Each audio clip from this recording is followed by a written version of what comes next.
Welcome to Burlap Teachers. Enjoy the video. You begin by preparing a confined environment so dependencies do not leak. Create a venv and activate it. Install Python 3. 11 Plus and the framework you chose, for example Fast API for async speed or Flask for simplicity.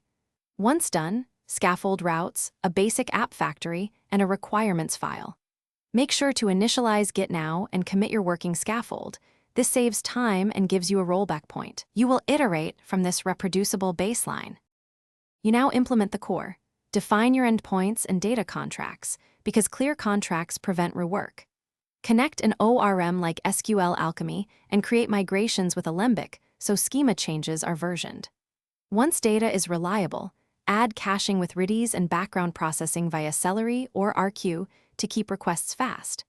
Make sure to add authentication using JWT or OAuth2 and centralize config. Then write tests that exercise main flows. Automated tests catch regressions before deployment. You finalize by containerizing the app and wiring up continuous integration so builds are repeatable, push images to a registry and deploy with health checks.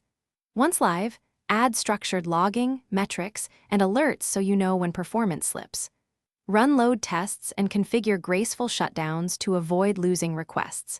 If something breaks, check the app logs and trace the request path. Correlate request ID across services to isolate the failing component quickly, then roll back if needed. Thanks for watching. Consider subscribing if this video helped you.